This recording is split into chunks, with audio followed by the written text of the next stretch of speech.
deeply gratifying, Sam, to know that I haven't been wasting my time in talking to you. Tolstoy may have educated his peasants, but I've educated you, Sam. Sam did fall to Standard 9. Have we been at it as long as that? Yep. And my first lesson was geography. Really? I don't remember. Yep. Back there, in my room, in the old Jubilee boarding house, I had just started working for your mother when a little boy in short trousers walks in one day and asks me very, very seriously, Sam, do you want to see South Africa? I say yes. Yes, I want to see South Africa. Is that me? Yes. The next thing I know, I am looking at a map that you had done for your homework. Oh, it was your very first one. And you were very, very proud of it, as we all were, yes. Go on. Then came my first lesson. Sam, repeat after me. Gold in the Transvaal, millies in the Free State, sugar in the town, grains in the Cape. I still know what you know. Yes, I do. Well, I'll be buggered. So that's how it all started. So, the next thing that I know, you should be grateful, and I will tell you why. That is why you started passing your exams. You tried to be better than me. The old Jubilee boarding house. 16 rooms with board and lodging. Rent in advance and 1 week's notice. I haven't thought about it in donkey's years. And I don't think that's an accident. Boy, was I glad when we sold it and moved out. Those years are not remembered as the happiest ones of an unhappy childhood. Hallie, are you in there? Who's that supposed to be? What are you doing there, Hallie? Come out at once. What is he talking about? Don't you remember?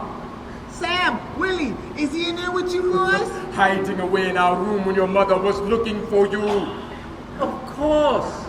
I used to crawl and hide under your bed. But finish the story, Willie. Then what used to happen? You chaps would give the game away by telling her I was in there with you. Much friendship. We couldn't lie to her. She knew. Which meant I got another rowing for hanging around the servants' quarters. I think I spent more time in there with you chaps than anywhere else in that dump. And do you blame me? Nothing but bloody misery wherever you went. Somebody was always complaining about the food. Or my mother was having a fight with Nicky Nash because she caught her with the petty officer in her room. Maud Meering was another one. They were prostitutes, you know. Sailors and soldiers from the troop ships. Bottom fell out of the business when the war ended. God, the flotsam and jetsam that life washed up on our shores. No joking. If it wasn't for your room, I would have been the first certified 10-year-old in medical history. Yeah, the memories are coming back now. Walking home from school and thinking, what can I do this afternoon? Try out a few new ideas, but sooner or later I'd end up in there with you fellows. I bet you I could still find my way to your room with my eyes closed.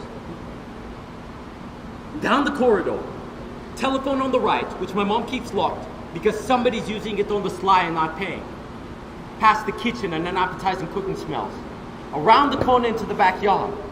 Hold my breath again because more smells are coming when I pass your lavatory. Into that little passageway. First door on the right and into your room. How's that? Good. But as usual, you forgot to knock. Oh, like that time I barged in on you and Cynthia going at it? Yeah, that taught you a lesson. And a lot more than that. Your bed. Against the wall. Willie's bed. It's propped up on bricks because one leg is broken. That wobbly little table with the wash basin and jug of water. Stuck to the wall above it are pin of pictures from magazines.